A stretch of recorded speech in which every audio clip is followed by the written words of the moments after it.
Honorable Président, honorable députés membres du bureau, honorable députés chers collègues, nous tenons à vous remercier pour la confiance que vous avez accordée à nos trois commissions, socio-culturelles, PAJ et l'ECOFIN. Le travail sur la convention médicale a été travaillé par ces trois commissions dont nous avons l'honneur de vous donner la synthèse des amendements qui ont été apportés. Je crois que chaque député a la convention en main et lors de la plénière passée, les amendements ont porté sur le fait que cette convention exposait les députés pour être traités dans une chambre commune.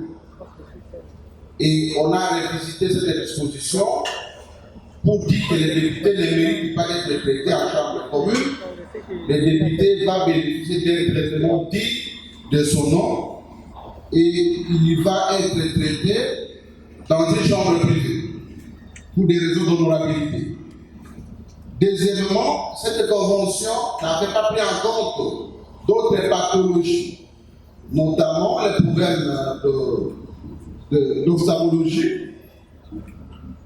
Et on a généralisé les traitements tout en disant que si il arrivait que les médecins constatent que la pathologie à traiter n'était pas reprise dans la convention, on va prendre en charge les députés, son épouse ou ses enfants, mais tout en signifiant à l'Assemblée provinciale de Kinshasa de régulariser cette facture parce que c'était un traitement hors convention. Il y avait également le problème de la détermination des personnes qui devaient être prises en charge. Parce que la convention était un peu évasive, parce que nous a qualifiés d'employés de l'Assemblée, ça a déterminé d'autres qualités.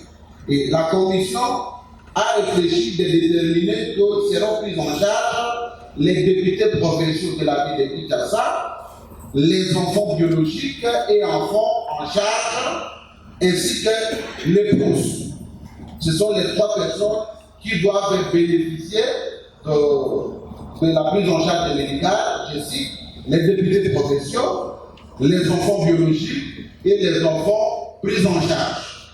Lorsqu'on parle des enfants pris en charge, ça peut être un neveu, ça peut être une nièce, ça peut être un petit frère mineur bien sûr qui habite chez vous. C'est à vous de savoir comment justifier. Il y a aussi un problème que l'honorable Baptiste a soulevé la question de à quel moment la prise en charge va commencer. On a révisé la convention pour dire clairement que la prise en charge commence de la consultation, des examens, du résultat, des résultats de la prescription médicale jusqu'à la remise des médicaments. Voici les schémas que la prise en charge doit tenir compte. Il était aussi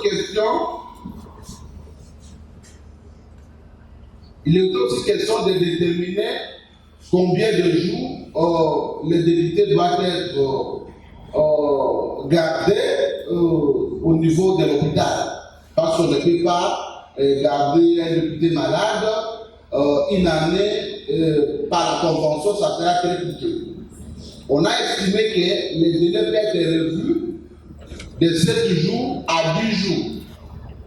Mais néanmoins, si la maladie continue, les députés seront toujours gardés, mais la facture va être renvoyée à l'Assemblée provinciale de Kinshasa qui va la régler, mais ça ne sera pas traité dans les montants qu'on a fixés dans la convention. De manière succincte, voici la synthèse des éléments qu'on a eu à prendre en compte dans les débats qu'on a fait en commission. Et nous vous demandons, chers collègues, de pouvoir adopter à l'unanimité cette convention. S'il y a des observations à faire, vos précieuses commissions sont là, nous allons tenir compte, tout en vous rassurant que ceux qui ont travaillé à la convention sont des députés et que nous ne pouvons pas travailler cette convention contre nous-mêmes. Ce qu'on a eu à faire, c'est pour l'intérêt de tout le monde. Et nous vous remercions. Les débats étaient déjà lancés l'autre fois. Je m'en vais poser la question à l'Assemblée plénière. Si l'un des députés a des observations à faire, il peut le faire devant. Et nous allons passer à l'adoption de cette convention à la fin. Merci beaucoup. Alors j'ai l'impression qu'il n'y a plus rien à dire. Nous allons passer au vote. Honorables députés, chers collègues, acceptez-vous en ces jours de pouvoir adopter la convention de soins de santé pour les députés telle que présentée par votre bureau, qui sont pour?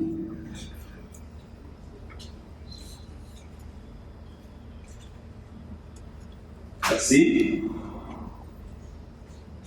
Merci, honorable Jared. Qui sont contre? Qui s'abstiennent? Merci. La convention de soins de santé avec le centre de CMK, en ce qui concerne le député provincial, est adoptée à l'unanimité. Et le troisième point qui est relatif à l'examen et l'adoption du projet d'édit portant révision des comptes du budget de la ville de Kinshasa pour l'exercice 2023. Sur ce, je demande au service du protocole de faire entrer Madame la ministre provinciale des Finances. Du gouverneur de la ville de Kinshasa, Daniel Boumba-Boubaki, et du gouvernement provincial dans son ensemble, j'ai l'honneur de présenter en séjour devant votre auguste assemblée le projet d'édit de la révision de compte d'exercice 2023, conformément aux exigences constitutionnelles.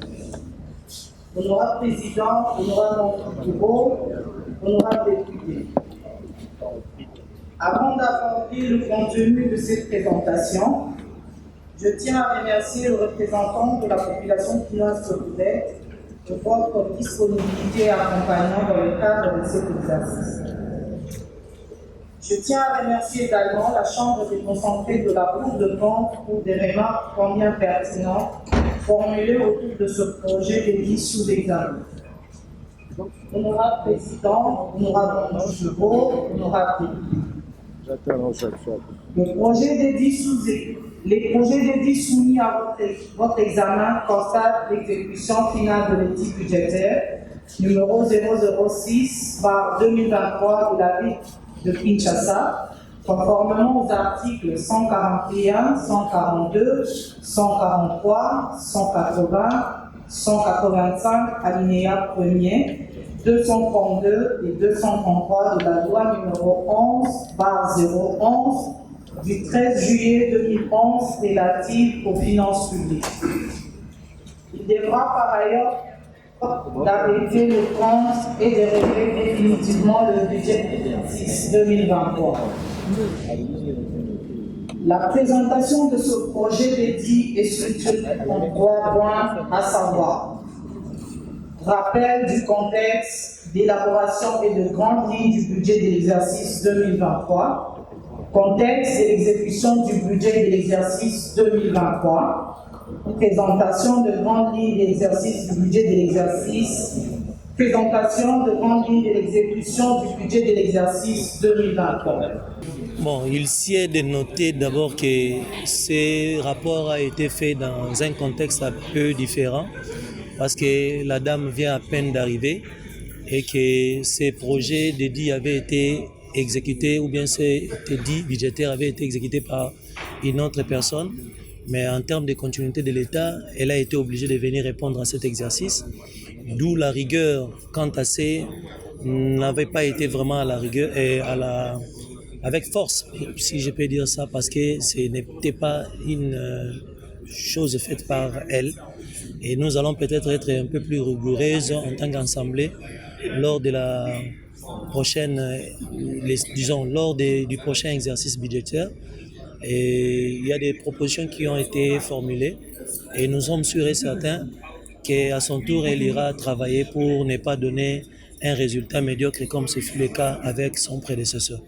Les journée, il y a présentation, pourquoi pas rapport, validation, il y a rapport, il y a réédition des comptes et la ministre Ayaki pour la Rotalisa Yango, Nasuka na Yango, les députés peuvent passer qui remarque na bango na proposition.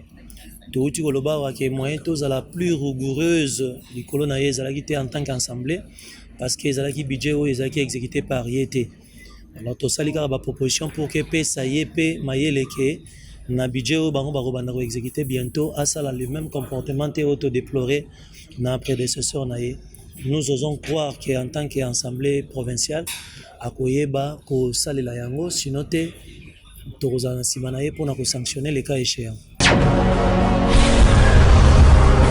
Correcteur News TV, Awande correction, il y a news tout. Donc Awande, on assure quoi. Suivez Correcteur News TV pour avoir toutes les informations crédibles et fiables. Correcteur News avec Yemoko Rachou. Rachou, la caramel, check.